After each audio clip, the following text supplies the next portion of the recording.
Hi, I'm Ethan. I love muzzleloading, and you're listening to the ilovemuzzleloading.com podcast. Today we have a special guest. We're talking to Alex from the Frontier Trading Company YouTube channel. If you have any interest in muzzleloading or living history on YouTube, I would hazard a guess that the Frontier Trading Company YouTube videos have been recommended to you here lately. Alex brings a fresh perspective to the living history community and muzzleloading by association. He's just recently built his first Flintlock muzzleloader to go along with his interpretations and his videos. It was a great conversation. I'm recording this having just finished with the phone call, but I think you're really going to enjoy this episode, and we'll catch you after the show. My name's Alex. I run the Frontier Trading Company YouTube channel, but Frontier Trading Company actually started long before I was even born as a program area at a Boy Scout camp.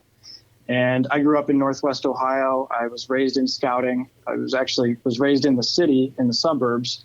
And both of my parents had come from the country and wanted to see me get a good kind of grip on real life skills and the things that can only be learned out at summer camp and stuff like that. And so it was scouting for me as a young guy, and I got into that program in kindergarten, I believe, and was involved all the way through my senior year in high school. But my natural trajectory as a scout led me to work at a scout camp, and one of the program areas there was called Frontier Trading Company. Staff dressed up in buckskins, and they threw tomahawks. There's a forge. They had very small livestock, chickens and goats and things like that, in a cabin. And some other really cool activities, and they would teach merit badge classes like American Heritage, Indian Lore, Wilderness Survival. It's a great time. So I fell in love with that as a scout. Like I said, my natural trajectory in that program led me to work there on staff. I spent 4 summers in that program area and just adored it. I spent, a lot of my time in the period clothing, living in this little cabin, was able to interact with around 3,000 scouts every summer. And Wow. When I left for college, it was quite the job. I loved it. And getting to work out there it was a group of about 100 guys and 20 or 30 girls were usually on staff at camp. And so you come to call these guys your brothers, and the girls become like sisters to you. And it's a great experience working at a summer camp in general. But I'm also the son of a history teacher. I grew up on Daniel Boone and Davy Crockett and all those shows that kind of mentored along the generation before me in this hobby. And so I kind of have similarities in that way to some of the older guys that are involved. But yeah, between growing up really valuing history and working in that program, when it was time for college, I wanted to keep the momentum going, And so something I did, I started this YouTube channel named after Frontier Trading Company, which was this program area that I loved so much. And unfortunately, one summer after I left camp and had come to college, they actually discontinued the program area at the summer camp. So I'm kind of the lone agent for the Frontier Trading Company. Yeah. It was a bummer. It hit me pretty hard, but it was really only more motivation to continue making videos. And so I think that pretty much brings us up to where I'm at today. Up to the present day. Do you feel like an original, first agent of a trading company, out on the frontier? I mean, you're taking, the spirit of this into a new age. If being in the city in a dorm room with my box full of 18th century clothes makes me somebody from the frontier being out in the wilderness with their box of supplies, then I guess maybe there is a similarity. I think those guys may have thought that you had it a little bit rougher, depending. Yeah, maybe so. So you're fairly young. You're not somebody like me, almost 30, going back to school. We hear all the time that young people aren't interested in history. What does it feel like being somebody so young in the living history community and being so active? I mean, you're reaching a ton of people with the videos that you're putting out. Yeah, I appreciate that. I don't know if I'd call it a ton, but I've been very honored by everybody that chooses to watch my videos and things. I would say that it's really exciting and it's a lot of fun in 2 ways. First of all, us younger guys like you and me, I would definitely include you in this group. Thank you. And probably folks even a little older. But we have the privilege of pioneering this space, this hobby, or a profession for some people on the internet, which I think is important because the internet can reach pretty near everybody these days. And it's in general a good thing for any community to increase its visibility. You can attract new people. You can keep a consistent stream of content for those who are already involved. It covers all the bases. Second, I would say that there's a really satisfying feeling of legacy. There's definitely an established generation of people who have taken this hobby seriously and they've developed it into what it is today. And when you can step up and act as a steward for all of their efforts, it gives you a really good sense of purpose and responsibility. Of course, you want to do them proud, and you also want to keep on advancing the hobby yourself. So it feels good to be caught in the middle between those two groups, between the past and the future, and to be carrying on this knowledge. It definitely gives you a sense of pride. I would say, as for being so young, those are two things that with internet access, anybody could really fulfill that criteria that I kind of just listed. But on a more personal level, as a younger person, things are a little lonesome, to be honest, and that's partly my fault. I'm not a part of a formal reenacting unit or anything like that. My life is just too busy. I'm in college. I'm back and forth between school and home, and I just don't have the security and the structure in my life right now to pursue that. But that's not really what I mean either. I think that the problem for a lot of people my age is that they don't have friends who are already doing this, so there's no natural in. And they end up staying out because they don't know about it, or they're intimidated by a group of older people, like older adults and things like that. Personally, I don't really have a problem with older people. A lot of my good friends are grown adults, and I'm really comfortable in that space. But there's a lot of teens and 20-somethings who probably aren't. And I think for that reason, I don't have a huge community of young people that are my age that are also involved. So in that aspect, it can be a little lonesome. When you're at events, it's a lot of older people who are conversation just trends towards topics that are more fitting of adults. People are talking about their wives or their husbands or how work is going and stuff like that. And it's not always something that you can just jump right into and just feel comfortable immediately. It takes a little warming up too. Yeah, for sure. That's something I've, having grown up like I have in muzzleloading, most of my friends are almost 3 times my age, or not most, but quite a few. So I'm in the same boat. It's a lot of things that they have experienced. I just haven't gone through, but I share the similar passions about all of this that they do. And I think that's a really great way to connect with people. And I don't think that it's, not that you implied this in any way, but I think it can be intimidating for younger people just because, people that are veterans in all of this, they know almost everything. And it can be, I don't care if you're looking at shooting sports in general or just muzzleloading or just living history. It can be rough, just starting. You don't want to say the wrong thing or just for yourself kind of feel or sound stupid. And it kind of takes a little bit to take that first plunge and really get into it. Yeah, I absolutely agree. I think when people come together around this and they're able to focus on the passion that you have in common, that's where younger people like me, or just beginners in general, you could be getting into this at any age. If you can focus on that common bond, that's where people just feel so welcome. And it's kind of been a privilege, as I've been involved, to connect with people who are willing to focus on my passion for it rather than my actual skill set. And through that, my skill set has progressed over the past couple of years. That's what I love about your channel and kind of the community that you're building is most of the comments that I see, I guess I can't say all because I haven't read them all, but a lot of the comments are really kind and really supportive of you. And that's something that's just really refreshing to see. Yeah, it's encouraging too, because I know that I'm doing things wrong. I fully own the fact that I'm not doing everything right. I don't know everything. I don't know that anybody does, but there are certainly more experienced folks out there. And a lot of them they'll comment and they'll say, hey, I noticed this was wrong in the video. And by the way, here's a great resource for you to reference as you try to correct it. And that's just so valuable, especially because, like I said, I'm not a part of any formal unit or anything. So I really do rely on feedback like that to improve and progress. Yeah. Do you think being a part of a unit of some kind in the future would be something you'd be interested in? Or are you more on the, not necessarily lone wolf, but I guess, are you interested in the military side of living history, or are you kind of sticking to your own kind of avenue here?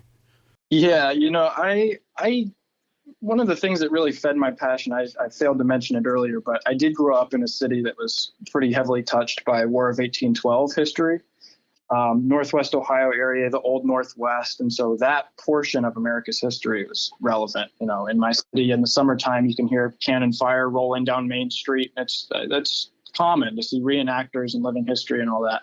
And that was only ever military history. There's nothing else. There's not muzzleloading shoots or anything like that. It's, hey, we're all going to descend on the fort for the weekend and reenact an actual battle or a siege or whatever it may be that year, that weekend. And so that's really where I got my start. I was interested in history, but I don't know that it would have taken this avenue with me sitting here today in my dorm room with a box of clothes and a hunting shirt and my antler knife and all this stuff. It probably wouldn't have gone down that road if not for that community. So it does kind of hold a special place in my heart. I've been invited to participate in various local units and stuff in my hometown, and it's never really grabbed my attention as much as this has, just because of the phase that I'm in my life. I can film these videos that I make pretty much anywhere as long as I have a good backdrop of trees and things like that. And as for the future, I could see it someday when I'm settled down and everything, but I think that my main focus will always be on my own channel and this kind of lone Longhunter deal that I'm just kind of slowly developing. I could definitely get involved in a group, but yeah, my main focus, I think, will always be on kind of building my own community around my interests and watching it grow and trying to nurture that group. Yeah. I think that's a great thing about living history. I mean, there's a lot of people really into the military history, and I'm kind of like you. There's a lot of people doing the military history, and it's not something that I am super interested in. I've kind of made my friends and the community that I see at events, kind of jumping around Indiana here, are more on the persona, the character side of things, or the traditional craftspeople representing the trades, and the people that made furniture and clothing and things out on the frontier. And I think that's something I really enjoy about all of this, is there's a place for everybody, no matter your interest in all of this. Yeah, agreed. And you mentioned the trades, and that's something I had kind of neglected to talk about. I think the trades especially are important, getting interested in a trade. Mm-hmm. For me, having recently built a flintlock, I had a look into this 18th century gunsmithing world. And that's something that I think is really interesting. And I'm sure these guys that are getting into blacksmithing and making knives or beading or quill work or any manner of historical trades and crafts and projects and things, it's really connecting you to a past that is relevant. There are skills that I learned building my flintlock, patience, the just basic generic things that can be translated into skills that I'm looking to develop as a college student. Yeah. And that kind of carryover, I think, is really important. That's what keeps it relevant. I don't know, and I can't speak from experience because I haven't been involved in military history, reenacting and things like that as much, but I don't know that always carries the same sort of translatable skills that can be directly applied to other things. Yeah. I'm sure that it's very rewarding and it's probably a lot of fun. But I think that the trades, like you said, it's kind of a special thing in that way, that you can, develop these translatable skills. Yeah, for sure.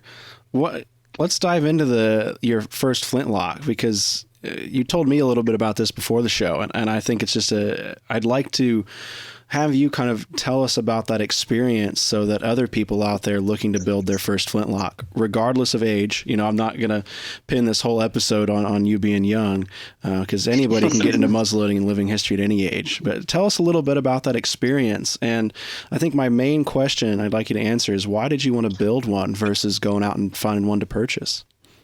Yeah, so my flintlock experience, to really understand why it was so validating and so special to me, you have to consider that I spent 4 or 5 years during my high school summers and that period between high school and college pursuing this 18th century living history hobby without a rifle. And I was working at summer camp. You can't carry firearms on scout property, at least not ones that aren't owned by the scout camp itself. Mm-hmm. I had an old heirloom rifle that I've always had from 2 nails in my bedroom. And I always wanted to bring that out. And they had told me that they'd fill the barrel with concrete and put an orange tip on it. And that was the stipulation. So it's unfortunate. This is a camp that, this program area specifically, everybody used to carry black powder firearms, but times have changed. In any case, for years, I was just salivating over these rifles. I'd find pictures online.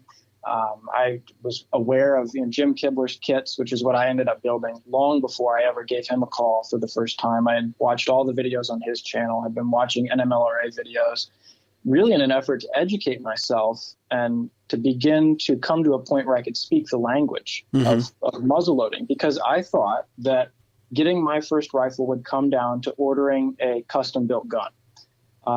The road to wanting to build one instead of buying one, or wanting to commission a custom one, I'll kind of group that in there. I know there are people who will go that route.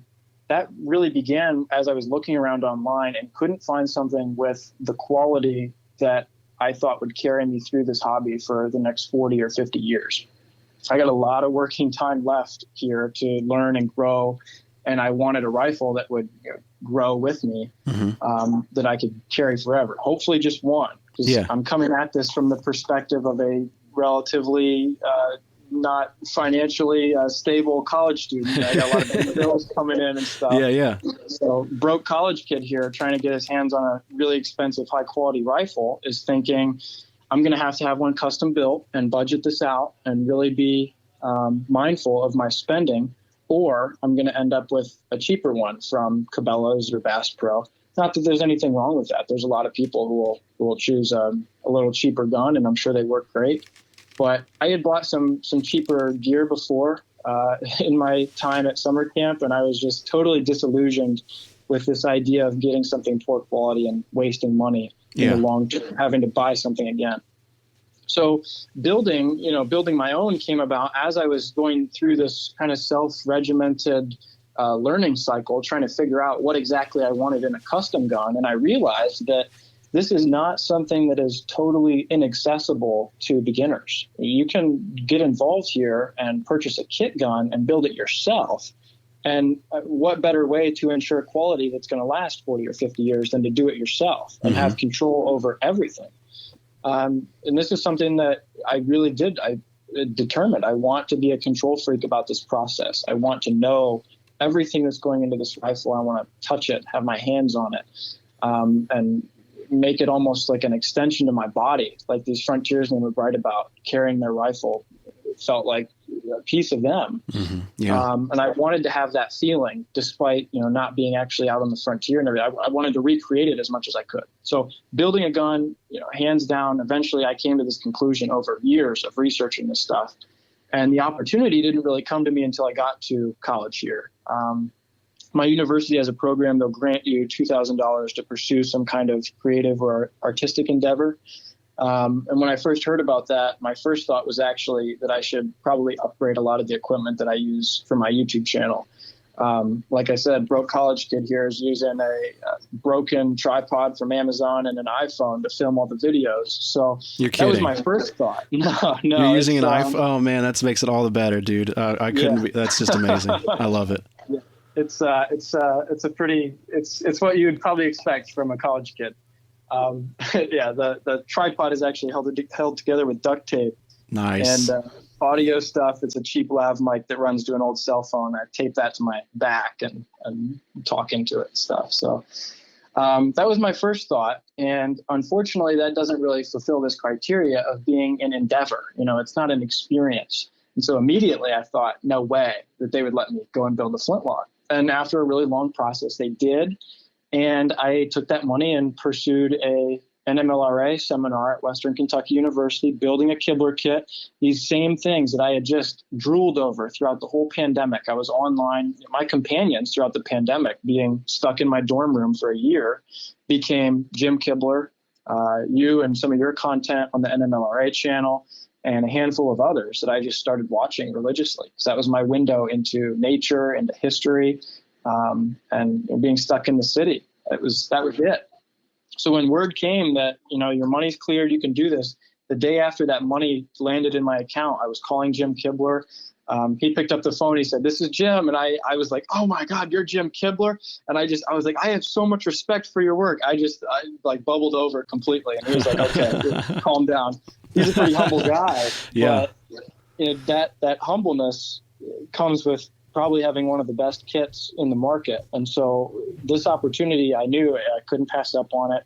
Of course, I had to supplement this with a little bit of my own money. I needed a hotel for enough nights to spend a week in Western Kentucky University and stuff like that. But for the most part, the university bore the brunt of the financial strain for this project and is what really enabled me to pursue it. But yeah, I got to the class. I came through the door with my kit in one hand, toolbox in the other, and I was staring Wallace Gussler right in the face. And that's another moment I just bubbled over. I was like, oh my goodness. I couldn't. I tried my best to contain it, not to seem like a blubbering idiot in front of these guys. But yeah, man, it's tough. It is. Talk about an honor to learn from somebody that's been doing this all their life. I mean, true professionals. These people, they do it for a living. It's all they've ever done in most cases. Just a fantastic experience, though, with the NMLRA class at WKU there. Boy, I don't know where to start or how deep to go about the class content, but it was spectacular. I guess I'll cover maybe my biggest takeaway from the class. Yeah. That being that I arrived expecting a step-by-step walkthrough. Here's how we build the gun. And nothing really gave me that opinion. It's just what I envisioned. For whatever reason, I thought Wallace Gussler would stand in the middle of the room and build one himself on a bench and walk us through each step. Here, you file this, and then you sand on this, and you whatever, and walk us through it. And instead, it was pretty self-guided. What he did was he enabled us to walk ourselves through it by explaining the how and the why. And that's the kind of knowledge that you can only get from a lifetime of building guns. Yeah. It was true mentorship in the fullest sense of the word, in that he was not critical of our mistakes. He would take it and roll with it and make things work. Very helpful, offered advice, but knew also when and seemed to just know where the line was with, your pride and your vision for things. Never crossed any of those lines. Was very empathetic to our emotional, experience. We're all in here with these expensive kits, doing it for the first time. We're kind of giddy and anxious. And, He was just rolled with the punches, and it was great. But like I was saying, the how and the why was just so important. And it's the kind of stuff that, will inform my pursuit of this hobby and my videos. And it's going to bleed over into everything else as I pursue this in the coming 40, 50, 60 years. So just a great experience between meeting everybody, identifying these mentor figures, folks like Wallace, and getting this opportunity to pick their brain. Not to mention there's actual period guns there from the 18th century. There's all kinds of artifacts and various collections of things. And it was just phenomenal. Yeah. Absolutely phenomenal. I couldn't have asked for anything more. Well, that's great. That warms my heart. And I mean, Wallace is a great guy, and the folks who put on that class down there are just second to none. I mean, they've been doing that for a long time, and hearing that you had a great experience going in there as kind of your first time, that really warms my heart. That's really great. Yeah, they did a great job. Like I said, it was accessible to beginners, and that was key. And there were guys there that were nowhere near beginners. They'd been in it for 30, 40, 50 years. But everyone there was perfectly willing to work with you and mentor you through the whole process. And that's just, it validated efforts for years researching and bringing money together for this and everything. It was perfect. Yeah. So could you tell us a little bit about the rifle that you built? Which kit did you get? Which caliber? What wood? How'd you finish it? Sure. It was a 50 caliber Colonial kit. Jim Kibler's got a range of different woods that you can choose. And then within maple, there's various grades of wood. And I was on the phone with them and had expected to get the cheapest one, standard curly maple, and ended up going for the full upgrade, the extra fancy curly maple, as I sat there on the phone and thought, this is a once in a lifetime opportunity. Yeah. What am I doing? And so I went with the best possible grade of wood. Jim's got great locks and barrels. His locks are made on a CNC machine. The barrels, I believe, come from rice barrels. And then he's had work either in the finishing process on the exterior or in some aspect of the actual rifling of the barrels. So it's a collaboration. Mine says Kibler Rice on the bottom. Oh, nice. Which I think is pretty cool. Mm-hmm. And all in all, I mean, great experience building the actual kit. As far as the finish went, I had a bottle of his iron nitrate and brushed that on there, used the heat gun. I actually did the whole finishing experience at home after the class. I didn't quite get to that point, but I was ready to finish it there. I did a little carving on it and things. Oh, and cool. There's some pictures, on the community section. It's a tab at the top of my YouTube channel. I posted a picture, and pretty soon I'll be putting up a video I actually just filmed yesterday of the actual rifle itself and talking about the build experience. But good experience. Finish went on well. I was really nervous about it. You put that iron nitrate on there and things kind of get a green hue to them. Yep. And I was just, I couldn't leave the room. I couldn't put it down and just let it dry. I was just sitting there staring at it, and my heart was racing, and I'm all sweaty. And I was a mess. Like, I was so emotionally invested in this project that to see it all turn green, it just like turned my stomach. But I had some permalin finish that I put on there, and just to watch that color explode across that extra fancy curly maple, that was a treasured moment, and I wish I would have gotten it on film, because it was beautiful. It was perfect. It was exactly what I wanted, and it all worked out great. But the 50 caliber, I hope, will be enough to take down a deer. That's my ambition in the next few years. When I got to the class, there were actually Jim Wright was there with the rifle used in the American Pioneer video series, building the Daniel Boone rifle, and he was there with the rifle. Oh, nice.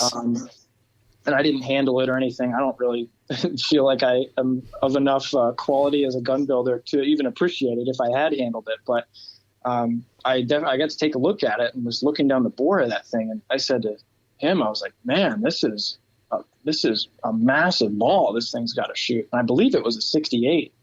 And, I arrived at the class unaware that rifles had been, of that caliber at all during the 18th century. So a lot of education took place at that class. I learned a lot. But 50, as I ordered the gun, I figured, that's a half inch. That's pretty standard stuff. And that was kind of just a command decision, to pick up something that sounded familiar to me. That's the gun. And like I said, there's a video coming soon. I'm really going to deep dive. I haven't edited that down yet, but it might come out to be around 40 minutes. So that's going to be pretty in-depth, covering the rifle. I'm looking at it now, man. It looks great. Good color on it. And you kept all the nice lines that are there, and you added some of those incised carving lines too. It looks great. Yep. Yeah. I did a little curly Q around that entry thimble below the ramrod. Just some real basic stuff. I really discussed with Wallace, how to approach carving as a beginner. I came thinking, I'll assemble the rifle on day one. I'll spend a few days carving it, and then I'll just learn from Wallace on the last day, which was just my, naivete towards all this, and found out how much time, what an investment it really is to build one.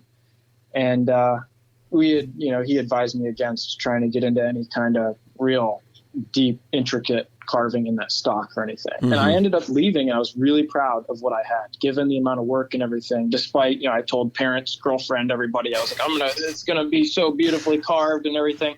And I came home without all that, but I was almost prouder of it because I knew about all the work now that goes into making these, and it really is an art.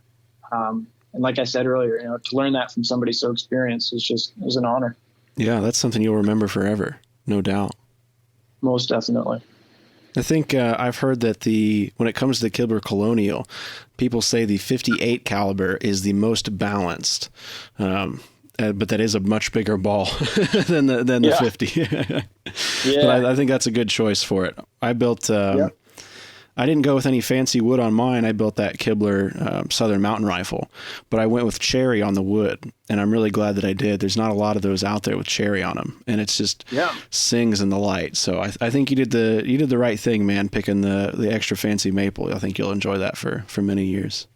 Yep, I sure hope so. It's a beautiful gun, and largely in part to Jim. You know, I opened that box for the first time and just caught my breath when I saw that wood grain. I didn't know that nature was capable of producing something so intricate. I mean, I was just standing there looking at it like, this is wood. This is from a tree. Yeah. It was just amazing. The curl and the striping, and it just totally. It was dazzling. And I've seen these rifles online and everything, but to have it in front of me and then to have the privilege to work on this thing it was awesome. That makes it all the more special. Yeah. So talking a little bit about all of the work that went into the Flintlock that you've built here, I kind of want to shift into some of the work that goes into your channel, because like you said, you're a busy guy. You have a lot going on, and I rewatched your Frontier Clothes video. I think it's your most recent video here. I just watched it yesterday, kind of preparing for our talk a little bit. And you said in that video that it took over 8,700 clicks. Is that right? Yeah. Yep. Wow. I'm curious for anybody listening that watches your channel, or anybody interested in your channel now, what is your video pipeline and what does that look like? Kind of from your ideas and inspiration into going out and producing the video and then getting it back home and editing it and getting it online. Sure. Everything, of course, starts with an idea or an inspiration, just like any project. My ideas and stuff like that come from everything I wish I would have known when I started in the Frontier Trading Company program area at camp. As having just come out of my 8th grade year, I showed up. I wore sneakers for like the first 4 weeks of my work there with my outfit. It was just ridiculous. I didn't know anything. There's no historical oversight. There's no one person that you can turn to with questions. And the nature, of course, of working at a summer camp is that most everybody's in high school. And so there's really high turnover because people leave and launch their careers and stuff like that. So having come into this hobby blind and having done it just a few years ago, I definitely remember what my biggest questions were. And so those have so far formed the basis for some of my key videos, like that clothing video, which is pretty basic stuff. For somebody that's been in this for a long time, it's not anything new probably for them. But for me, coming into this at the very beginning, I would have just died to have a resource like that. Not to interrupt you, but what I really like about that video is that you cover everything all at once. And there's no fat in it. You just start from the top and you just break it all down all at once. And when you're done watching that video, you have an idea of what to start looking for. Yeah. And that's when I say what I wish I would have had. That's, I think, the other half of it. Part of it's just the content itself. I would have been equally excited, to have a channel where each one of those articles of clothing was its own video in a big playlist. But what would have made it all the better is to just have it all in one and have it all together in one place. Here's the full package. And hopefully someday I'll get to the point where I've reviewed enough resources that I can start including those as well and recommending people check out this for this part and that for that. That's the aspiration, is to come to a point where I'm able to mentor others. But yeah, it's largely a part of that package mentality. Here, I'm going to give you all the information I have on this topic in one video. And I don't care how long it is, because if you're really passionate about it the way that I was, then it's my hope that you'll watch the whole thing and that you'll get something out of it. Yeah. That's a really big part of it for me. This podcast is brought to you by Thor Bullets. Thor Bullets are a premium full-bore muzzleloader bullet designed specifically for modern inline rifles. Thor Bullets do not require plastic sabots or belts to be fired, meaning less cleaning for you between shots. The patented copper base creates an airtight seal, giving you greater distance and accuracy. Thor's unique engineering allows the bullets to retain 95% of their weight upon impact, and the controlled expansion ensures large, easy-to-follow blood trails. Thor bullets are currently available in a 50 caliber version that is sized to your specific bore. Thor is also expanding into a new 45 caliber bullet designed for faster 1 in 24 and 1 in 22 twist inline rifles. For more information on these great bullets, visit www.thorbullets.com. We'd like to thank Thor Bullets for their sponsorship of this podcast. So it starts with an idea, and that's informed from my time very recently as a clueless beginner. I would still say that I'm a beginner, but I'm starting to get a grip on what's acceptable and what's not, and things like that. But from the idea, it usually turns into a script pretty quickly. I type everything out in a Google Doc. Some things are word for word, some videos, and others are just outlined. And usually whichever I think will be best for the content. The clothing video was a little bit of both. Some of my more lecture style videos, I did one on the Great Black Swamp, which is more from my region, but that one was for the most part word for word. And then it comes down to actually shooting the video, which, as I've said, is kind of a challenge. I'm a cheap college kid, and I have cheap college kid equipment. So everything's filmed on an iPhone 8. Fortunately, it happens to be the phone that I have, but fortunately, it can shoot in 4K, which is awesome. It takes up a load of storage, but it works. Before I go out and film, I clear my camera roll, I back everything up, I got a hard drive, and pretty much wipe my phone, and then I'll go out and film.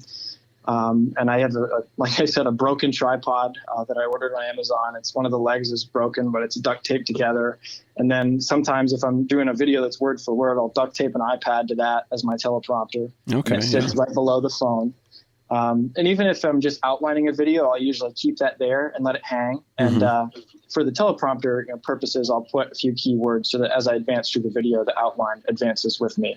And that makes it easy to shoot everything in one take, which is another thing that a lot of professionals don't do. But given my circumstances, I've got a phone on a tripod, and then there's me 15 or 20 feet away. And walking back and forth and repositioning everything just isn't practical. So I run it all at once. And that makes it really easy to stay organized when it comes time to edit. Yeah, for sure. I'll start that process without having to log all my clips and label them and put them into folders and deal with all that organizational stuff. So it's really very simple. I come back with the iPhone. I plug that into my laptop. Fortunately, my laptop is a little newer than my phone, so it can handle the footage. And I use iMovie for everything. I'm definitely pushing the limits of that platform, but once again, it's cheap college kid life for now. So not really willing to make the investment into a better video editing software, given that this works. Right now, everything's working. So I'm going to, for now, keep it as is. But I drag that into iMovie and start making cuts. And I'll start out with just, first assembly kind of thing, going through, making rough cuts, making sure that I remove any airplane sounds is a big challenge for me, shooting videos for the most part in and around a large city. There's car noises that are constantly coming up, and I'll have to reshoot portions, or I'll stand there quietly and wait for noise to die down. So I'll go through, cut out, all the chaff. Yeah. And then it's into like finer cutting. This is all, pretty typical video editing etiquette, but moving through final cuts and everything, beginning to structure things. Now I only have the words that were in my script or my outline, and I can start to nail the transitions. And then something that I really like to do, because many of my videos are talking head style videos where I stand there and speak into the camera, is between those cuts, I will move the zoom level in and out from my face, which gives it, a little bit of, I don't know, it kind of spices things up. It keeps your attention. And then there's final cuts, always involves music, little transitions, maybe captions. And from there, it's uploaded to YouTube. And from then YouTube video player, as the video uploads, I will pull the chapter marks that I always put in my video descriptions where things fall throughout the video. So that, if you're watching, something's boring, you can skip to the next section. That way you're not leaving the video altogether, because, I wouldn't be sharing these things if I didn't think there was value there. It's not my intention to bore people. So you can always turn to those chapter buttons as well. Yeah. Kind of find what you're looking for. Yeah. It's really a pretty simple process.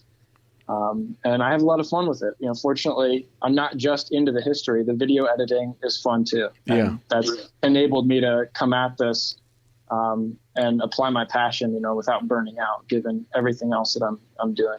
Yeah. I think it can be a little bit easier to enjoy one part or the other, being on camera or doing the editing. But there's a lot more work involved when you're doing both by yourself. That's for sure. Yeah, most definitely. And to be clear, I did not spend a whole bunch of time tallying my clicks or anything for that video. I had a little click counter app. For anybody that's listening that might have been concerned, picturing me in my room, thousands of tallies. Tally marks on the wall, yeah. Yeah. But between, all that cutting and clipping and everything, having everything in one take, and then it's cutting for hours for every video. At about, I did the breakdown one time, and I think in terms of the clicks, it comes down to about an average of 12 clicks per minute for about 8 hours, spits out around 8,000 clicks. So it's really not too much. When you think about it all as one big number, it's a lot, but spread out over the course of a week as I edit a video, it's not unmanageable. That's great. I mean, I think I said it before, but I mean, good on you for, not waiting until you have all the right equipment or the fancy equipment. You're getting out there and you're doing it. And that's just a really great attitude to have. I can't commend you enough for that, man. Yeah, I appreciate that. I just, I do the best with what I've got. And I hope that, the passion shows through above any editing errors or anything like that. That's really been my mentality, is just to express the passion and to hopefully be a helpful resource for other people who are just beginning to get involved. Yeah, for sure. Kind of speaking to that, I think it's the last question that we have here, kind of scheduled. But what do you think living history looks like in 10 years? I mean, I think in the last 10 years, it's certainly changed a lot. And you're at the front end of kind of guiding it into another generation here. I'm just curious as to where you see this going. The community as a whole, not necessarily exclusively your work, but I'd be curious for you to speak to that as well. Sure. One characteristic that I think just personifies this community is passion. There's a lot of passionate people, and this is a hobby or a profession for some people that demands a lot of time spent researching things. There's definitely a financial commitment. And in order to do things right, you have to have some kind of direct mentor. And to get a mentor, unless you've got somebody in your family or something like that, you have to have been around long enough to prove that you're serious, so that other people will take you seriously and make the effort to connect you with somebody that can step up and be that mentor figure. So what I'm getting at is that there's a lot of different commitments that need to be made with your time and your effort, your financial resources. And the people who make these commitments and invest in themselves through this hobby, from my perspective as a young person, it produces both mentors and critics. I don't think there's anything inherently wrong with either. Both groups will correct you when you're wrong. And that can trigger you to go back and do more research. Both are critical, I think, to the hobby. They both need to exist.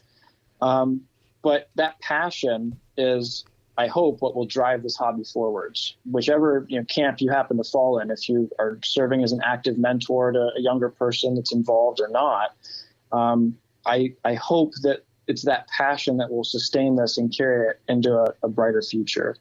That, I think, 10 years from now, I think that the progress of this living history, muzzle loading, hobby and living history, I guess you could call it just a whole division of a larger hobby that is this appreciation for history itself. But in any case, I think that revolves around heightening the profile online to attract younger people, because that's key. I would never have gotten into this if not for videos from Jim Kibler and the NMLRA and stuff like that. And when I say that, I'm speaking of muzzle loading specifically. I had my start in living history. That was something that was already close to me. But moving into muzzle loading and exploring other branches of this larger hobby, the internet's a great resource. And that's the way that younger people are going to continue to become involved.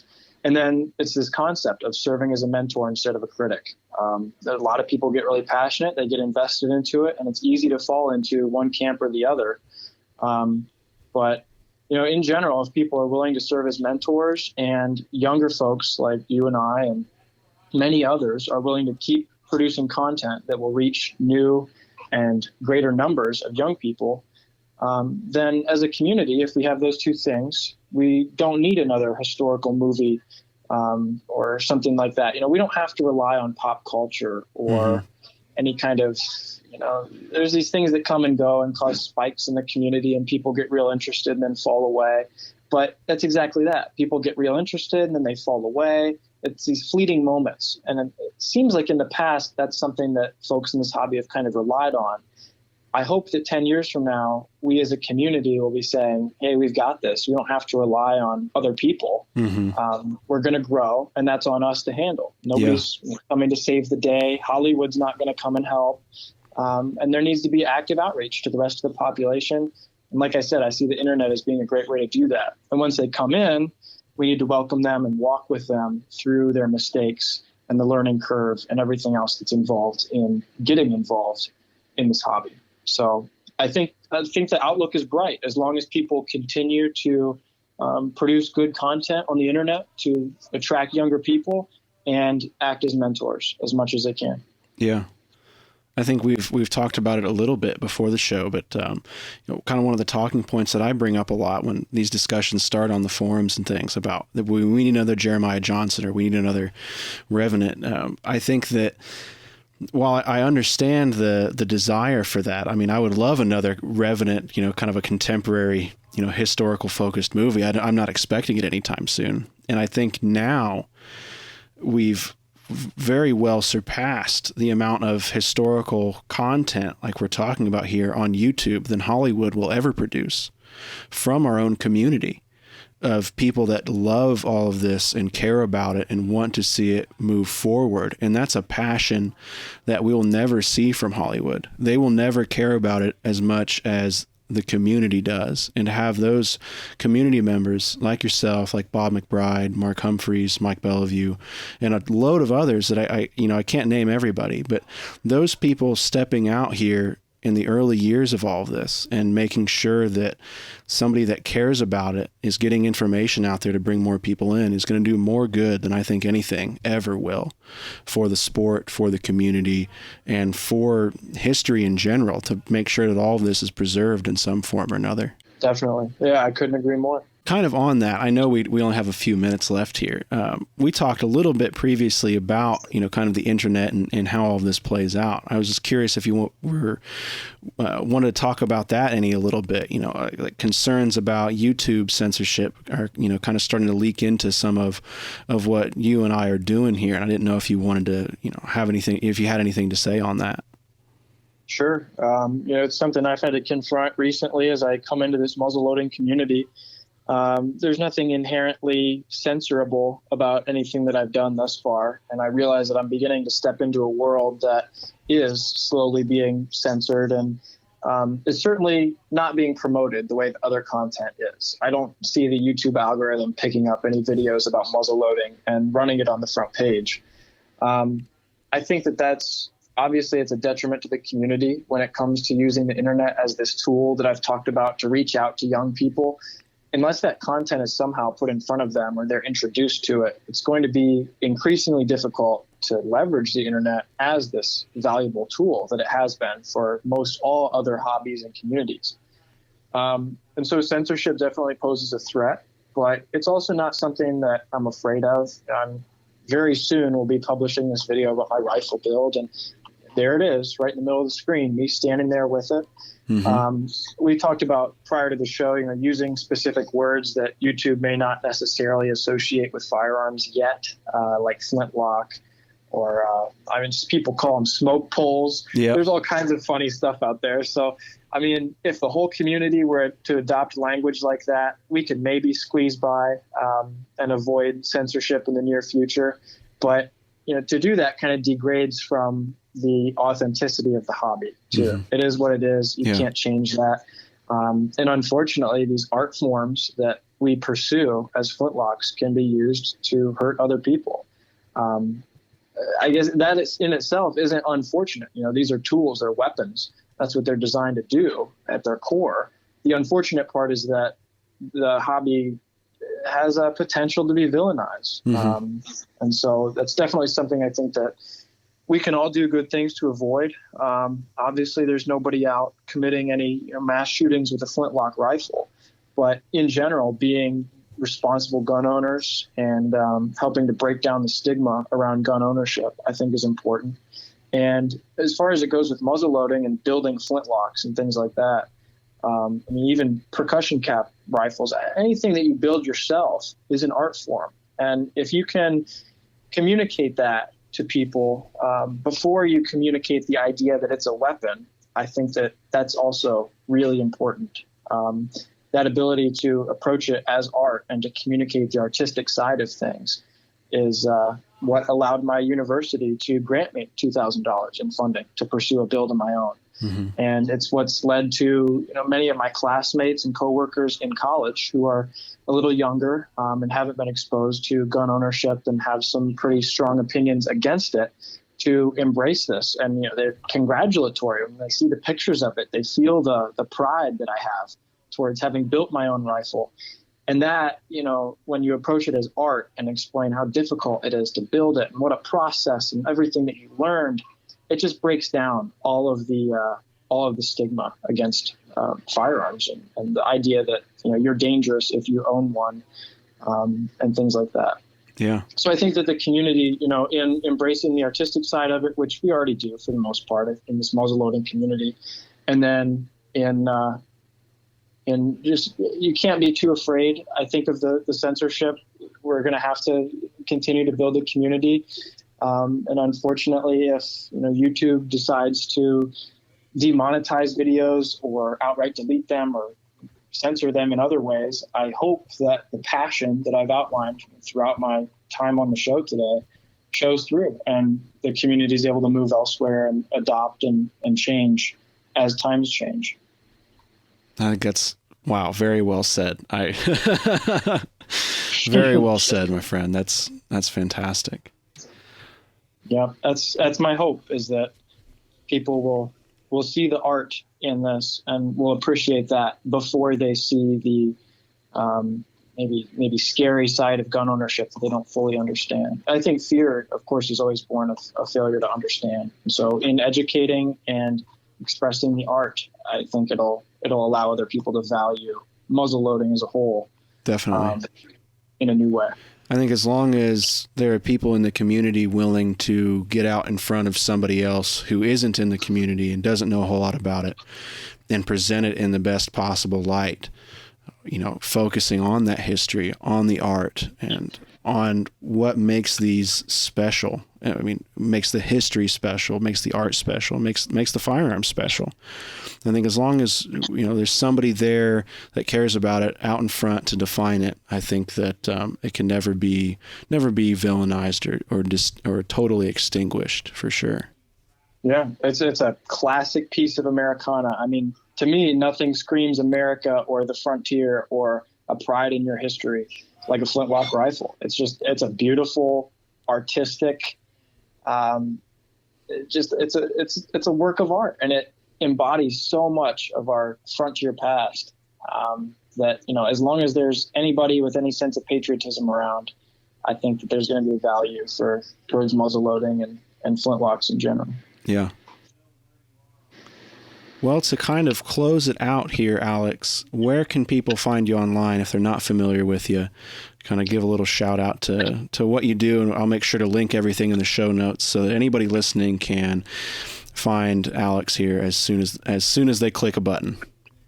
Yeah, so my primary means of communicating my passion for the 18th century is on YouTube. My YouTube channel, Frontier Trading Company, is available to everybody. Outside of YouTube, I really only have a channel on Patreon, which is a website in which you can follow me and sponsor my videos financially if you have the means. And that's a great way to support. I believe I do have one tier. It's a monthly contribution that will put your name in the credits section as my video rolls at the end. So if that's something that you're interested in, or if you're just interested in supporting in general, that's another place that I would point you towards. But YouTube is all I've got for now. I've thought about blogging and starting a website or an Instagram page or Facebook or something like that, but so far I haven't taken that plunge. That's great. Well, I'll be sure to link that so anybody listening can find that stuff. Alex, thank you so much for coming onto the show. I really appreciate it. Yeah, I appreciate the opportunity. It's been great speaking with you, and I hope anybody listening is able to get some value out of it. I'd like to thank Alex again for taking time out of his busy schedule to sit down and talk with me. It was just a really good time, and I'm looking forward to keeping in touch with him and having him here on the show a little bit later this year. Maybe we can get him back a little later this fall and hear about some of his historic treks and some of his other videos. It's very refreshing to see somebody young getting into the sport and to hear about how they got into the sport. I think for anybody interested in muzzleloading and living history, getting young people involved is a high priority. We're seeing a lot of our friends start to get up there in age, and I think that causes a lot of concern for the community and for the hobby. But I think Alex brings a great perspective here, sharing how he got involved, what hooked him, and I think that's something that we can all pay attention to and take out to our next camp, our next trek, our next muzzleloading shoot. And the next time we see somebody out there, maybe we can imagine them as the next Frontier Trading Company and bring them into the fold and make sure that we have a next generation of muzzleloading and living history enthusiasts here to carry on this tradition and preserve American history. Like I said, I've got links to the Frontier Trading Company YouTube channel in the description down below. Please check it out. Please subscribe. As of recording right now, he's nearly to 5,000, and I hope that we can get him past the 5,000 mark here as soon as possible. His content is very good, and he's very deserving of continuing to climb the YouTube ranks here. I'm very excited to see this channel grow and to see Alex grow along with it. I think we can expect some really great things from him in the coming months and the coming years. To learn more about anything muzzleloading and living history related, please visit ilovemuzzleloading.com. We try to cover every angle of muzzleloading, whether you're a traditionalist or a modern muzzleloader, as well as the gear and accoutrements that go along with it. I have a big list there from the CLA show of a ton of the artisans and craftspeople that were there. So maybe consider checking that list out and picking up some of your gear as we head towards fall and kind of the trekking season. Picking up something new from a small business or a single operating artist out there. I picked up a lot of really neat small pieces at the CLA show, and it was fantastic to get out and see everybody after kind of a long couple years here.